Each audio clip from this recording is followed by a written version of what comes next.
दोस्तों सुजलॉन एनर्जी की बात करें तो यहाँ पे काफ़ी बड़ी अपडेट निकल के आ रही है। सुजलॉन एनर्जी ने क्वार्टर थ्री की तैयारी कर ली है और इसकी जानकारी एक्सचेंज को दी जा रही है और इसी वजह से सुजलॉन एनर्जी की ट्रेडिंग विंडो क्लोज होगी। इनसाइडर ट्रेडिंग के लिए सेबी के रूल्स के तहत ये ट्रेडिंग विंडो को क्लोज किया जा रहा है।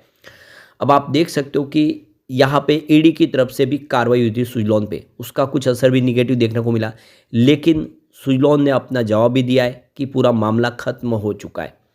अब आप देख सकते हो कि यहाँ पे सुजलॉन एनर्जी के फंडामेंटल्स कैसे हैं, रिजल्ट की क्या संभावना बन रही है, पुराने रिजल्ट के आगे अब कैसे रिजल्ट रह सकते हैं, उन सारी बातों को समझने की कोशिश करेंगे क्योंकि सुजलॉन एनर्जी अपने सेक्टर की सबसे शानदार और बड़ी कंपनी है विंड एनर्जी सेक्टर की, जो सर्विस मेंटेनेंस का काम करती है, यानी लाइफ टाइम रेवेन्यू अर्न होता है जिस क्लाइंट के लिए वो सर्विस प्रोवाइड करते हैं।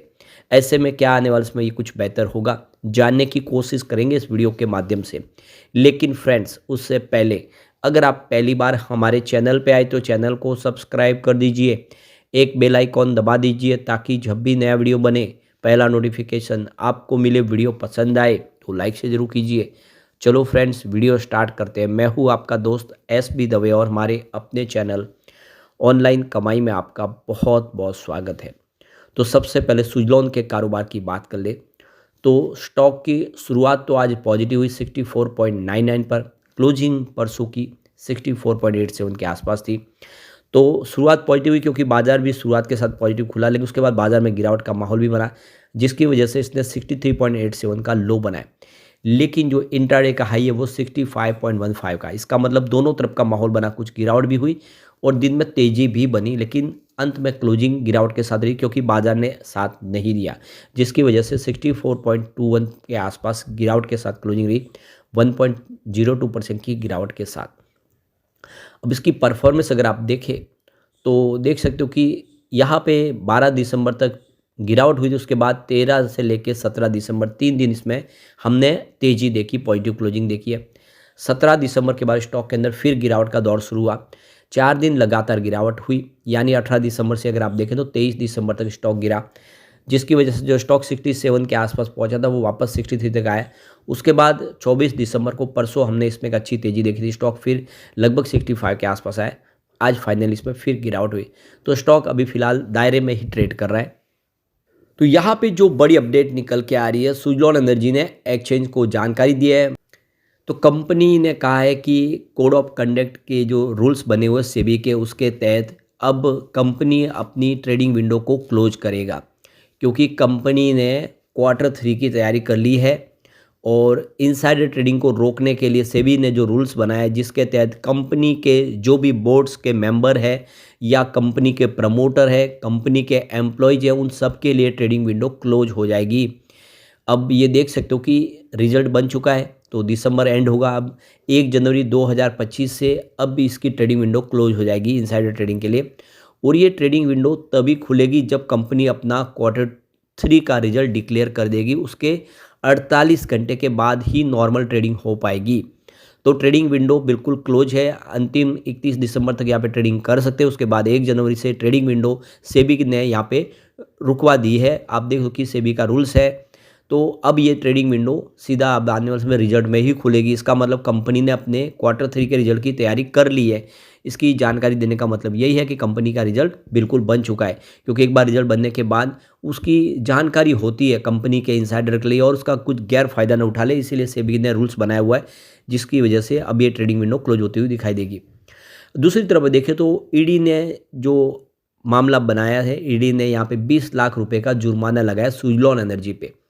तो ये देख सकते हो कि पुराना मामला है, ये कोई नया मामला नहीं है, और वो भी फाइनेंशियल 2016-17 का है।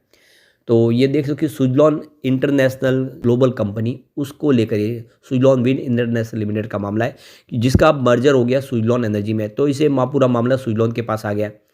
तो ये देखो कि ये इन्होंने जो शिपमेंट के लिए चुनिंदा एक्सपोर्ट जो प्रॉफिट कमाया था उसकी जो प्राप्ति में उन्होंने देरी की, यानी जो समय पे उनको जो उनकी जो रिसिप्ट जो सरकार को चुकानी थी वो चुका नहीं पाए थे, उसमें देरी हुई। उसके लिए जो देख सकते हो कि प्रवर्तन निदेशालय हैदराबाद ने जुर्माने का आदेश दिया है। अब यहाँ पे देख सकते हो कि 20 लाख रुपए का जुर्माना लगाया गया ईडी की तरफ से। तो अब ये देख सकते हो कि ये जो पूरा का शिपमेंट के लिए जो एक्सपोर्ट आमदनी जो जो आमदनी की प्राप्ति में देरी से जुड़ा हुआ पूरा मामला है। लेकिन कंपनी का कहना है कि अब ये पूरा मामला समाप्त हो चुका है। यानी भले ही अब देख लो 20 लाख रुपए का इनको जुर्माना लगाया गया, लेकिन मामला जो काफ़ी लंबे से खींच रहा था वो उसको फाइनल हो चुका है। अब इसका सेटलमेंट हो चुका है, अब कोई चिंता की बात नहीं है। यहाँ पे सुज़लॉन के परफॉर्मेंस अगर आप देखें तो यहाँ पे 14 मार्च 2024 को यह 35.49 के स्तर पे था, जो इसका साल का एक निचला स्तर इस साल में देखने को मिलेगा।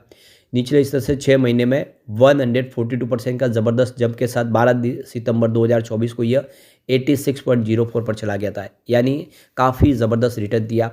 हालांकि आप देख सकते हो कि यह हाई बनाने के बाद शेयर में तेज़ी थम गई और करंट लेवल पे जो देखें तो ऊपर के लेवल से 26% का डाउन साइड देखने को मिल रहा है।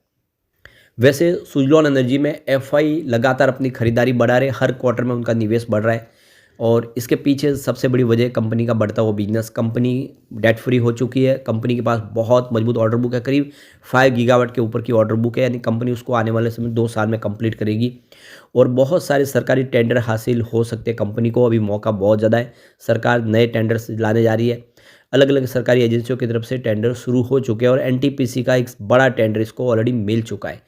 तो ये देख सकते हो कि इसका फ़ायदा तो मिलेगा ही। तो ये इसके लिए प्लस पॉइंट है कंपनी की तरफ से। अगर हम देखें तो जब लगातार कोशिश की जा रही है उसका नतीजा अब देखने को मिल रहा है, लेकिन बाज़ार की स्थिति मजबूत नहीं है, इस वजह से शेयर की प्राइस नीचे आई है।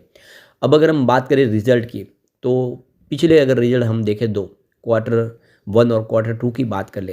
पहले बात कर ले टोटल इनकम की, तो जून क्वार्टर में 2044 करोड़ की टोटल इनकम थी, जो सितंबर में यानी Q2 में बढ़ के 2121 करोड़ तक पहुंची। तो टोटल इनकम में वृद्धि हुई है। टीआई ग्रोथ देखें तो 7.39% डाउन थी जून में, जो सितंबर में 3.76% अप हुई, तो ये एक अच्छी बात है।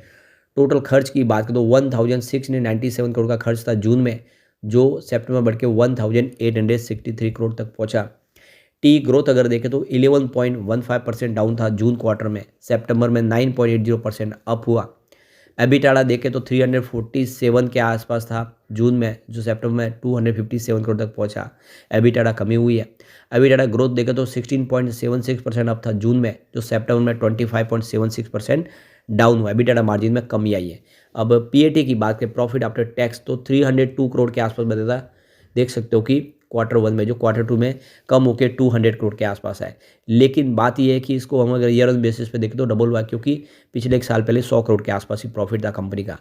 पीएटी ग्रोथ देखें तो 18.96% था अप जून में, जो Q2 में देख सकते हो कि 33.77% डाउन हुआ।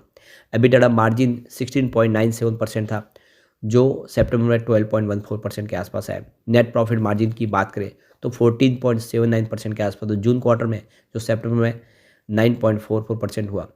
ईपीएस देखें तो 0.22 रुपीज़ के आसपास था जून क्वार्टर में, जो सितंबर में 0.15 रुपीज़ हुआ।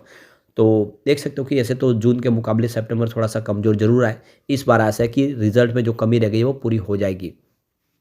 एक बार इसकी बैलेंस शीट भी देख लेते हैं। टोटल एसेट की बात करें तो 5523.38 करोड़ के आसपास फाइनेंशियल 2023 में, जो फाइनेंशियल 2024 में 7179 करोड़ तक पहुंचा है। टीए ग्रोथ देखें तो 14.69% डाउन था देखिए फाइनेंशियल 2023 में, जो 24 में देख सकते हो कि 29.98% अप हुआ। टोटल लाइबिलिटीज 4424 करोड़ के आसपास थी 2023 में, जो देख सकते हो कि 24 में यहाँ पे 3258 करोड़ के आसपास आई। टीएल ग्रोथ 43.37% डाउन था 2023 में, और फाइनेंशियल 2024 में 26.34% डाउन था। टोटल इक्विटी 1099.14 करोड़ के आसपास थी, और यहाँ पे देखो कि फाइनेंशियल ईयर 2024 में टोटल इक्विटी 3920.31 करोड़ के आसपास थी। टी ग्रोथ अगर देखें तो यहाँ पे 256.61% रहा, देख सकते हो कि फाइनेंशियल 2024 में। करंट रेशियो 1.55x था, जो इस समय फाइनेंशियल ईयर 2024 में 1.76x के आसपास रहा है। Total debt to equity ratio 1.73x है 2023 में, जो 24 में 0.03x के आसपास रहा। और लाइबिलिटी टोटल देखें तो 210.49 करोड़ के आसपास थी 2023 में, जो 24 में अगर आप देखें तो 223 करोड़ के आसपास है। कुल मिला के सेहत में सुधार हुआ है। अब आने वाला जो समय है और बेहतर रहने की पूरी उम्मीद है। लेकिन फ्रेंड्स, कोई भी इन्वेस्टमेंट करने से पहले अपने फाइनेंशियल एडवाइज़र से एडवाइस ले लें या अपना खुद का रिसर्च करें, क्योंकि मैंने वीडियो आपके एजुकेशनल पर्पज़ के लिए ही बनाए। वीडियो पसंद आए तो लाइक से ज़रूर कीजिए और चैनल को सब्सक्राइब कर दीजिए। Thank you friends.